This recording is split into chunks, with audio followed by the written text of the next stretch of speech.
তো কেমন আছো বন্ধুরা? তো আজকে যে ফোনটি নিয়ে আমি আলোচনা করতে চলেছি সেটি হচ্ছে ওপো ফাইন্ড X7 আলট্রা। তো এই ফোনটি সম্ভবত লঞ্চ হবে, সম্ভবত নয়, 27শে জুন 2024 স্ন্যাপড্রাগন 8 জেনারেশনস প্রসেসর নিয়ে আসছে এই ফোনটি। তো 12 জিবি র্যাম রয়েছে এবং ক্যামেরার কথা যদি বলি, ক্যামেরা অত্যন্ত দুর্দান্ত। সেটি হচ্ছে 50 megapixel plus 50 megapixel plus 50 megapixel plus 50 megapixel rear camera, অর্থাৎ চারটি ক্যামেরা রয়েছে। 50 মেগাপিক্সেলের রিয়ার ক্যামেরা আর 32 মেগাপিক্সেলের ফ্রন্ট ক্যামেরা রয়েছে, আর 5000 mAh ব্যাটারি, আর 100 watt super fast charging, 6.82 inches display, big display, 17.32 সেন্টিমিটারের অ্যামোল্ড ডিসপ্লে। আর এক্সপেক্টেড প্রাইস রাখা হয়েছে, যেমন পারফরমেন্স রয়েছে তেমন দামেও রয়েছে 71,290 টাকা, অর্থাৎ বাংলাদেশি মূল্যে এটা দাঁড়াবে 75,000 মতো প্রায়।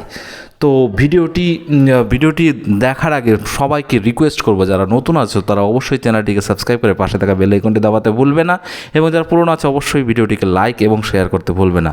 তো লঞ্চ ডেট 27শে জুন এবং 2024, অ্যান্ড্রয়েড V14 অপারেটিং সিস্টেমে রান করবে। Colour OS, performance chipset Qualcomm Snapdragon, display type AMOLED display, screen size হচ্ছে 6.82, আর রেজুলেশন 1440x3168 পিক্সেলের QHD প্লাস, আর পিক্সেল ডেন্সিটি হচ্ছে 510 ppi।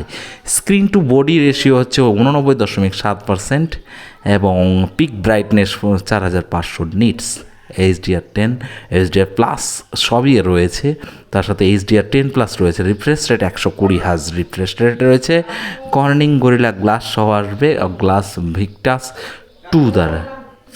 তো বেজেল লেস, তো হাইট এর 164.3 মিলিমিটার, উইডথ হচ্ছে 76.2 মিলিমিটার, থিকনেস হচ্ছে 9.5 মিলিমিটার, ওয়েট 221 গ্রাম, ওয়েটটা একটু বেশি রয়েছে। তো তার সাথে ডাস্ট প্রুফ রয়েছে।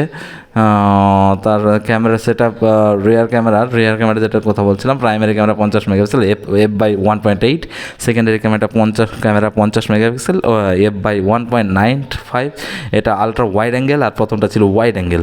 আর টার্সারি হচ্ছে 50 মেগাপিক্সেল, তারপরেও 50 মেগাপিক্সেল রয়েছে। আর ফ্রন্ট ক্যামেরার কথা যদি বলি, তাহলে 32 মেগাপিক্সেলের ফ্রন্ট ক্যামেরা রয়েছে f/2.4, আর ওয়াইড অ্যাঙ্গেল লেন্স সহ রয়েছে, আর সেন্সার এক্সমোর RS, আর ভিডিও রেজুলেশন হচ্ছে 3640x2160, আর রেকর্ডিং 1920x1080, 30 FPS, সবই 30 FPS। আর ক্যাপাসিটি হচ্ছে 5000 mAh ব্যাটারির দিক থেকে একটু লেগেছে, এত দামি ফোনে 5000 mAh ব্যাটারি, অর্থাৎ ভালো হবে, অর্থাৎ লিথিয়াম পলিমার ব্যাটারি রয়েছে। আর নট রিমুভাল, এটা ওয়্যারলেস নেই,